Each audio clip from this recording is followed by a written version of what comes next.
సర్పంచ్ ఎన్నికల్లో భాగంగా నెక్కొండ మండల టీఆర్ఎస్ పార్టీ ముఖ్య నాయకుల కార్యకర్తల సమావేశం ఫంక్షన్ హాల్లో నిర్వహించగా సమావేశానికి ముఖ్య అతిథిగా హాజరైన నర్సంపేట మాజీ శాసనసభ్యులు పెద్ది సుదర్శన్ రెడ్డి బీఆర్ఎస్ పార్టీ అభ్యర్థులను గెలిపించి వార్డు సభ్యులు సర్పంచ్ ఎన్నికల ప్రచారానికి వస్తున్న ముఖ్యమంత్రి రేవంత్ రెడ్డికి బుద్ధి చెప్పాలి. 2 ఏళ్లు నియోజకవర్గ అభివృద్ధిని గాలి కుదిలేసి సర్పంచ్ ఎన్నికల కోసం అభివృద్ధి చేస్తానంటూ కొత్త డ్రామాలు మొదలుపెట్టిన ఎమ్మెల్యే నెక్కొండ మేజర్ గ్రామ పంచాయతీని మున్సిపాలిటీ చేయాలని అసమర్థులు కాంగ్రెస్ పార్టీ నాయకులు. పార్టీ బలపరిచిన అభ్యర్థులనే గెలిపియాలన్నాడు.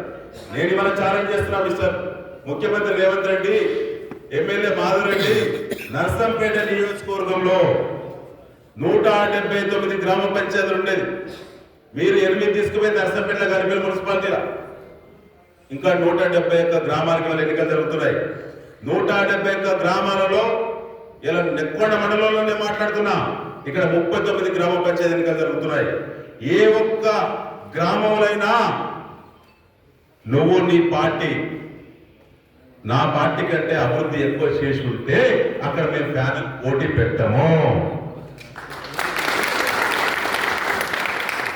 చివరికి మీ సొంత గ్రామమైనటువంటి అమీనాబాద్ లో కూడా బీఆర్ఎస్ ఎక్కువ అభివృద్ధి చేసిందా, కేసీఆర్ ఎక్కువ అభివృద్ధి చేసిందా, ఎమ్మెల్యేగా నేను చేసిందా, నాకంటే ఎక్కువ మీరు మీ రేవంత్ రెడ్డి కనుక నీ ఊరు నా దాంట్లో పావుల పైసలు అభివృద్ధి చేసినా మేము కూడా అమీనాబాద్ లో పోటీ పెట్టము.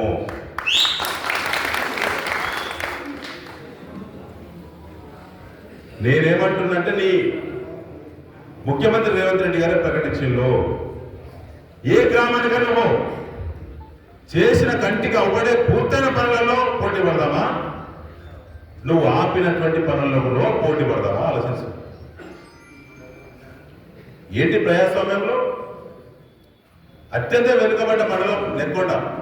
ఆనాడు మనసు పెట్టి మా వేదిక పైన నాయకులు, ప్రజాప్రతినిధులు, జెడ్పీటీసీ గారు, ఎంపీపీ గారు, ఎంపీటీసీలు, సర్పంచులు, మన గ్రామ కమిటీ, మండల నాయకులు కడుపు కట్టుకొని అహోరాత్రులు కష్టపడితే తక్కువ సమయంలో 100 కోట్ల నిధులు తీసుకొచ్చినాం నెక్కొండ మండలానికి. మరిన్ని అప్డేట్స్ కోసం మా ఛానల్ని సబ్స్క్రైబ్ చేయండి.